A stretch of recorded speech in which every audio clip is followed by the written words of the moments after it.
बच्चों let's see the question है A B और सी। हमें ये फिगर्स गिवन है जिसमें पहला प्लांट्स है, सेकंड आर द इनवर्टिब्रेट्स। तो ये ग्लोबल बायोडाइवर्सिटी गिवन है। वी हैव टू आइडेंटिफाई कि ए क्या है, बी क्या है और सी क्या है। तो जो यहाँ पर हम की कंसेप्ट यूज करेंगे वो होगा हमारा दी बायोडाइवर्सिटी। अब बायोडाइवर्सिटी को हम कैसे डिफाइन कर सकते हैं? तो it can be defined as the variation किसके बीच में, अमंग दी लिविंग ऑर्गेनिज्म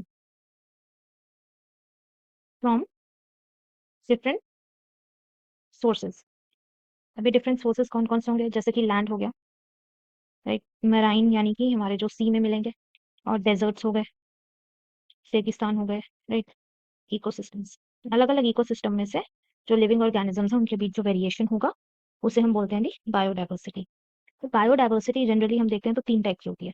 पहली है genetic, second will be the species, और थर्ड है हमारी इकोलॉजिकल। अब अगर यहाँ पर हम जो पाई चार्ट्स गिवन है उन्हें देखें तो ये है ग्लोबल बायोडाइवर्सिटी किस किस के बीच में, between the plants and the invertebrates. तो यहाँ पर we have given mosses, ferns, lichens, fungi, और हमें पता करना है कि what is A.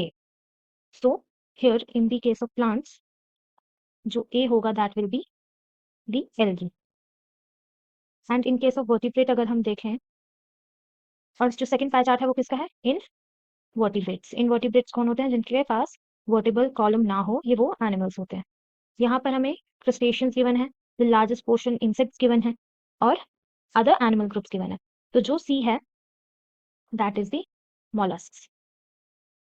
So here combination देखें हम तो फोर्थ में है एल्गी, मोलस्क। अब अगर हम प्लांट में बी देखें, let's see B in case of plant, तो ये मेजॉरिटी में आएगा फंजाई, और उसके बाद बी ऑलमोस्ट सेम है देशों में। तो जो प्लांट्स में हम देख रहे हैं, प्लांट्स में सबसे ज्यादा कौन से प्लांट्स हमने देखे हैं? These are the seed producing plants, उन्हें हम बोलते हैं the angiosperms. So B will be angiosperms. Therefore, option D will be the correct answer. I hope you guys understood it well. Best of luck.